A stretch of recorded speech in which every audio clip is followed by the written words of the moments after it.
We purchased a home a few years ago that has 2 very large Arborvitaes in the backyard. They were so large we expected that they had reached full size. However, they have continued to widen and are crowding other areas in our yard. The largest is about 20 feet in diameter. Can they be pruned?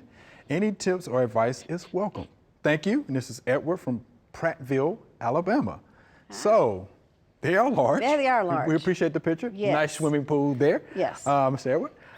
So, can they be pruned though? Well, yes, they can be.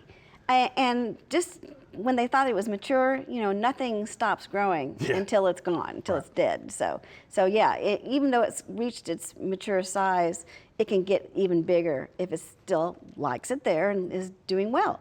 But I would prune it in the spring, because that's usually when you prune evergreens like that. But I wouldn't prune but a few inches at a time, because if you go back to dead wood, the likelihood of it coming out, being the age that it is less. So if you are going, you can prune it, but I would just do a few inches so it's still green on the outside. Right.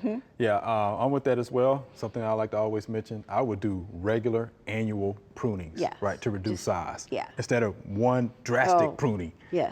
Which could be the death, you know, of that tree, because it's a pretty large tree. It's probably been there for a long time.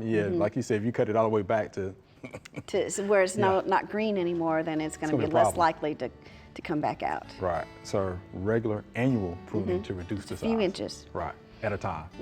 All right. But if you're going to prune, again, that'll be in the spring. In the spring. Hope you enjoyed the video. We would love to get more questions from you. So be sure to leave us some comments.